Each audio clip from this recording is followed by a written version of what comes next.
It's all about the attitude. I want to talk about averting a recession. Everybody says it's coming, right? It's not a matter of if, but when. Some people are saying it's a 50-50 shot. Some people are saying it's a 60-40 shot. Some people are even saying it's probably like 70 or 80 that we're going to have percent chance that we're going to have a recession. So first of all, before we talk about how we can avert it and improve the economic situation in the United States, which is really easy, by the way, let's talk about how we got here. I think that's important as well. So COVID showed us one thing, right? That it was our own mistakes historically. See, we decided a long time ago that we would make China the country that makes our products. Notice the way I said that, right? China would be the country that makes our products. We would not be the country that makes our own products. And then it turned into not just China, but other parts of the world. Vietnam, for example, that some people are saying is now going to be bigger than China when it comes to manufacturing U.S. products. So they, the Vietnamese and the Chinese, make our stuff. They make it, then it gets shipped, and then we put it on a truck at the port of L.A., and then they put it on other trucks, and they put it on smaller trucks, and then eventually it gets to our house. And that's the system that we've been using. It's complicated. It's long. And it's kind of silly, really. But then came COVID, right? We know the story. The factories all shut down in Vietnam and in China. But what happened? Did you stop buying stuff as an American? Did you stop buying during COVID? No, you're sitting at home bored. You bought more.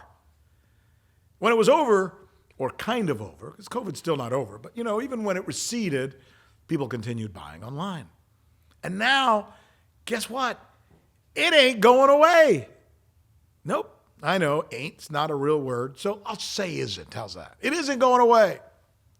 But that's the situation we're in right now. People are continuing to buy online, and still there's not enough stuff out there. So what happens when there's not enough stuff out there? In other words, the supply is low, but there's a lot of people who want it. In other words, the demand is high.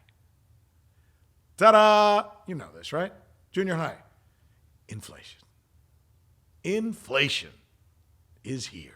We are in an inflationary spiral. I've never seen anything like it. And the burden of record high inflation has continued to push the limits for people across the country. Inflation soars to new heights nationwide. This comes as Americans feel the effects of the economy in turmoil. Here's the situation. Inflation's a problem.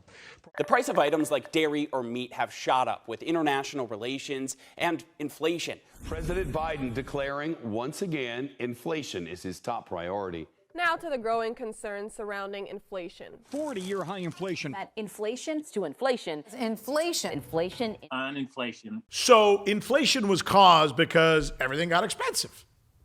And now the stock market is apparently reeling. I mean, it's reeling. Did you see what happened with Walmart and Target? They all came out and said, look, our inventory's low. We got supply chain issues too. Our earnings are low. These are all the big retailers are freaking out. So the market is freaking out. Why? You've heard the new word. It's the buzzword. We've been hearing it for the last year now or more. The supply chain, right? The supply chain has been disrupted. All right, tonight we're taking an in-depth look at the global supply chain crisis and why there are so many snags in the chain. And you can't find lumber to build a new home. Well, you can't find products to stock the shelves of your small business. Well, it's all because of the global supply chain crisis that's happening right now. The Biden administration faces another crisis amid a growing backlog in the global supply chain. Before the pandemic and the lockdowns, we're willing to bet that supply chains were something that almost none of you probably ever thought much about, unless, of course, you work in logistics. You probably just took for granted that whatever you wanted would be wherever you wanted at the time you wanted it. Not anymore. Supply chain crisis. The global supply chain crisis. Supply chain crisis. Supply chain disruptions. But wait, it gets better. I mean, really worse, right? Because of helicopter money, right? That's the money that was fabricated and printed even though we didn't have any, and then given to the American people to the tune of $3 trillion. I don't know, call it COVID money, call it whatever you want. Suddenly, Everybody had money in their pockets and money in their bank accounts, but they didn't have to work. And they got used to it. And that's when we got something called, here's another buzzword, the Great Resignation. All right, the Great Resignation. That's what some experts are calling the growing trend of workers quitting or just changing careers. You have heard us talk about the Great Resignation and how the pandemic led many of us to pivot and reassess our lives. Many left the traditional workforce. I decided to quit my job after 3 years and go back to school and babysit full-time. Almost 48 million workers have voluntarily left their jobs. The phenomenon known as the Great Resignation currently remains a hallmark of the labor market. The Great Resignation, that's what it's being called, as a record number of people are leaving their jobs and companies struggle to hire workers. All of a sudden, it seemed like everyone I know was changing jobs or stepping off the career ladder. We've all heard about the Great Resignation. That's when lots of people quit their jobs during the COVID pandemic, and it shook up the market. So Americans have decided they don't want to work. And people can't find enough employees to do the jobs that are necessary.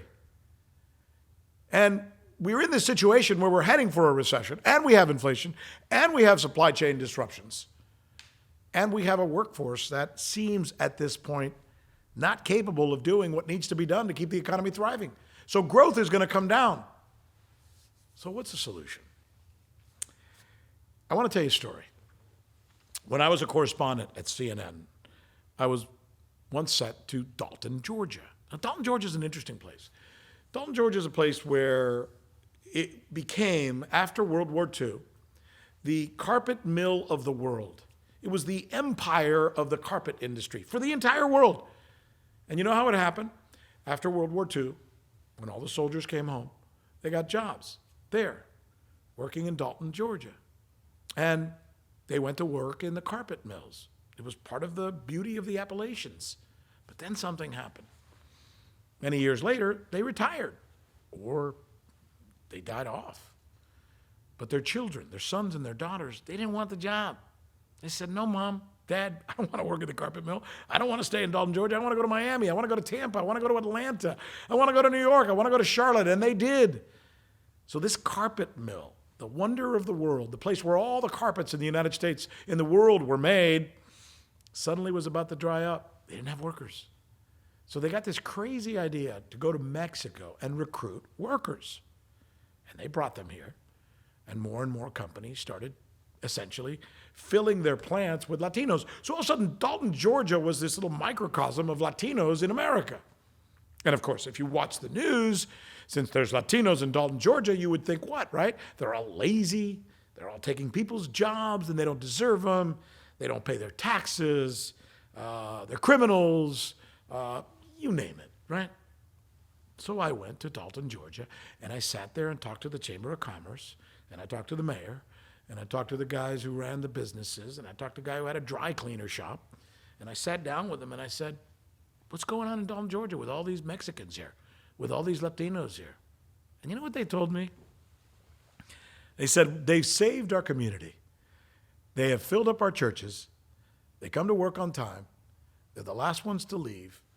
They pay their bills, and we like them. How interesting. How interesting that the picture we get nationally of Latinos is horrible, but when you do a micro study and you go to a small town and find out who these people are and how they're getting along, you find out that they're welcomed. That's not the story you're going to hear on Fox News or on any of these other anti-Latino networks, but that's the reality.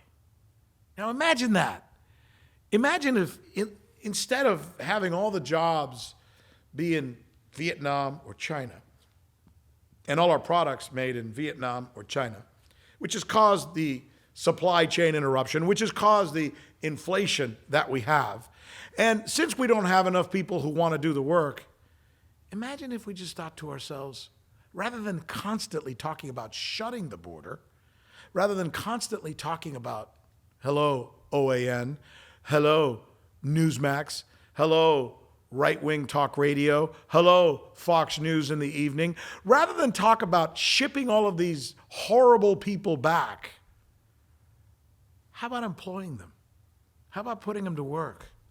How about creating jobs here that they would love to do?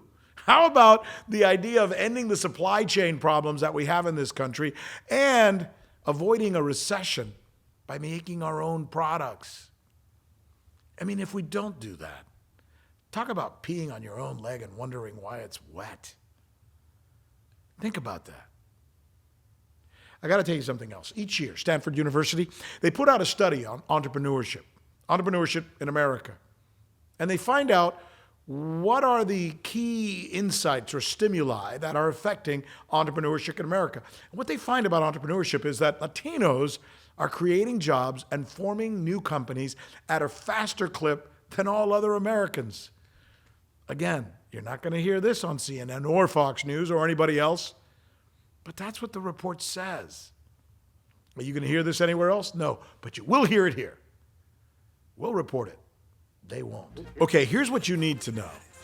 If you're a Latino or a Latina or somebody else who feels left out by the system, I want to fight for you. That's why I'm doing this. Some might argue I don't need to do this, but I'm going to do this.